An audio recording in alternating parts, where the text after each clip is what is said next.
ذکر غوث اعظم پارٹ 3۔ الحمدللہ رب العالمین والصلاۃ والسلام علی سید المرسلین، اما بعد فاعوذ باللہ من الشیطان الرجیم، بسم اللہ الرحمن الرحیم۔ فرمان مصطفیٰ صلی اللہ تعالی علیہ وآلہ وسلم، تم جہاں بھی ہو مجھ پر درود شریف پڑھو کہ تمہارا درود مجھ تک پہنچتا ہے۔ سبحان اللہ، صلو علی الحبیب صلی اللہ علی محمد صلی اللہ علیہ وآلہ وسلم۔ پیارے پیارے اسلامی بھائیوں، حضور غوث پاک رحمۃ اللہ تعالی کے نانا جان حضرت سیدنا عبداللہ صومعی رحمۃ اللہ علیہ جیلان شریف کے اولیاء کرام رحم اللہ میں سے تھے۔ آپ رحمۃ اللہ تعالی نہایت پرہیزگار ہونے کے علاوہ صاحب فضل و کمال بھی تھے۔ آپ رحمۃ اللہ تعالی مستجاب الدعوات تھے، یعنی آپ کی دعائیں قبول ہوتی تھیں۔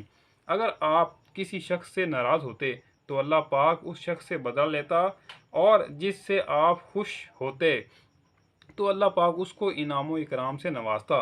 جسمانی طور پر کمزور ہونے کے باوجود آپ رحمۃ اللہ تعالی نوافل کی کثرت کیا کرتے اور ذکر و اذکار میں مصروف رہتے تھے۔ آپ اکثر معاملات کے واقع ہونے سے پہلے ان کی خبر دے دیا کرتے تھے، اور جس طرح آپ ان کے ہونے کی اطلاع دیتے تھے اسی طرح ہی واقعات ہوتے تھے۔ سبحان اللہ۔ حضور غوث پاک رحمۃ اللہ علیہ کی پھوپھی جان کی کنیت ام محمد اور نام عائشہ بنت عبداللہ تھا۔ آپ رحمۃ اللہ علیہ نیک اور باکرامت خاتون تھیں۔ لوگ اپنی ضرورتوں کے پورا ہونے اور دعائیں کرانے کے لیے آپ کے پاس حاضر ہوا کرتے تھے۔ حضور غوث پاک رحمۃ اللہ علیہ کے ایک بھائی بھی تھے جن کا نام سید ابو احمد عبداللہ تھا۔ یہ حضور غوث پاک رحمۃ اللہ تعالی سے عمر میں چھوٹے تھے اور علم و تقوی میں سے کافی حصہ ملا تھا، مگر آپ رحمۃ اللہ علیہ جوانی میں فوت ہو گئے تھے۔ حضور غوث پاک رحمۃ اللہ تعالی کا خاندان نیکوں کا گھرانہ تھا۔ آپ رحمۃ اللہ علیہ کے نانا جان، دادا جان، ابو جان، امی جان، پھوپھی جان، بھائی اور صاحبزادگان سب متقی و پرہیزگار تھے۔ اسی وجہ سے لوگ آپ کے خاندان کو اشراف کا خاندان کہتے تھے۔ امیر اہل سنت دامت برکاتہم العالیہ خاندان غوث پاک کی شان و عظمت بیان کرتے ہوئے لکھتے ہیں: مکرم شاہ تیرے سارے کے سارے ہیں آباء و اجداد یا غوث اعظم۔ یہ وسائل بخشش سے یہ ایک شعر جو بیان کیا گیا ہے۔ صلو علی الحبیب صلی اللہ علی محمد صلی اللہ علیہ وآلہ وسلم۔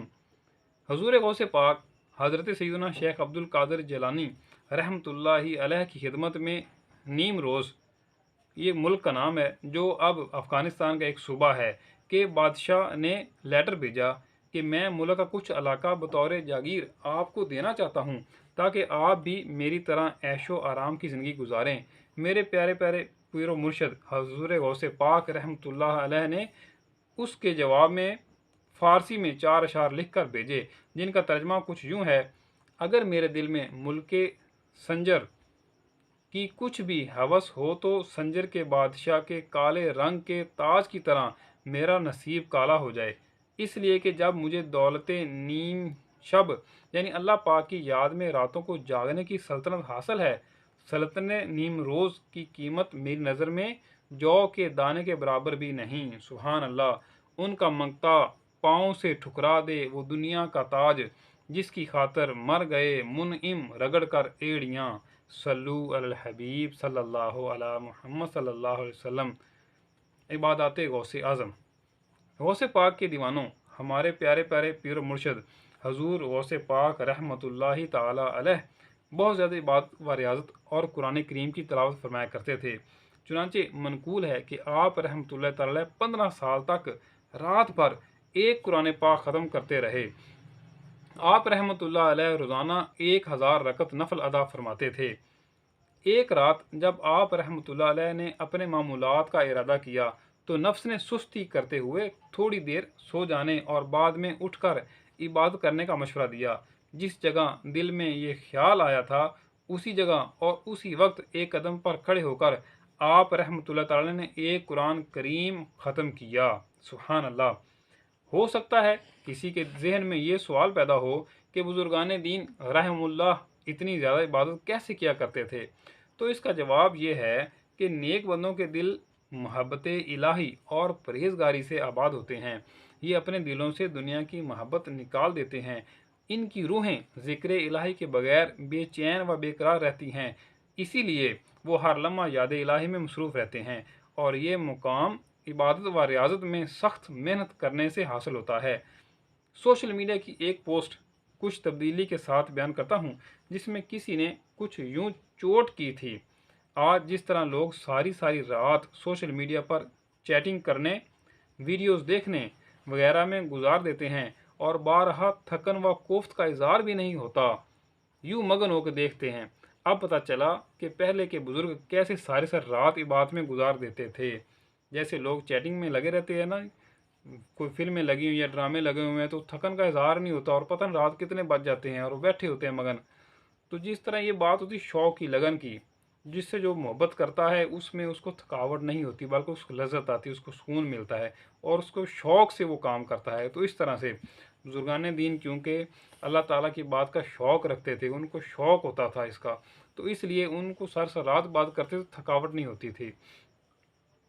اب پتہ چلا کہ پہلے کے بزرگ کیسے سارے رات عبادت میں گزار دیتے تھے، کہ ان کا چین و قرار یاد پروردگار میں تھا، جس وجہ سے وہ اپنے پاک پروردگار کی یاد میں اس طرح مشغول ہو جاتے کہ ساری رات گزر جانے کا پتہ نہ چلتا، اور ہم دنیا کی لذتوں میں ایسے بدمست ہیں کہ ہمیں دنیاوی خواہشات سے ہوش ہی نہیں آتا۔ سیدی اعلیٰ حضرت رحمۃ اللہ تعالی ہم جیسے غافلوں کو جگانے کے لیے لکھتے ہیں: کس بلا کی میں سے ہیں سرشار ہم، دن ڈھلا ہوتے نہیں ہوشیار ہم، میں نثار ایسا مسلمان کیجئے، توڑ ڈالیں نفس کا زنار ہم۔ صلو علی الحبیب صلی اللہ علیہ محمد صلی اللہ علیہ وسلم۔ حضور غوث پاک رحمۃ اللہ علیہ کا خوف خدا، آئیے سنیے۔ اے عاشقان غوث اعظم، اللہ والوں کا ہمیشہ سے یہ طریقہ رہا ہے کہ ڈھیروں نیکیاں کرنے اور گناہوں سے بچنے کے باوجود وہ بے پناہ خوف خدا رکھتے تھے۔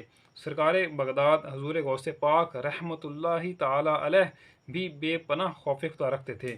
چنانچہ حضرت سیدنا شیخ شرف الدین سعدی شیرازی رحمۃ اللہ علیہ فرماتے ہیں: حضرت سیدنا شیخ عبد القادر جیلانی رحمۃ اللہ تعالی علیہ کو حرم کعبہ میں دیکھا گیا کہ کنکریوں پر سر رکھے بارگاہ رب العزت میں عرض گزار ہیں: اے رب کریم، مجھے بخش دے، اور اگر میں سزا کا حقدار ہوں تو بروز قیامت مجھے اندھا اٹھانا، تاکہ نیکوکار لوگوں کے سامنے شرمندہ نہ ہوں۔ اللہ، اولیاء کرام کے سردار ہونے کے باوجود خوف خدا کا عالم 100 کروڑ مرحبا۔ آپ رحمۃ اللہ علیہ کے مزید خوف خدا کا اندازہ ان اشعار سے لگائیے۔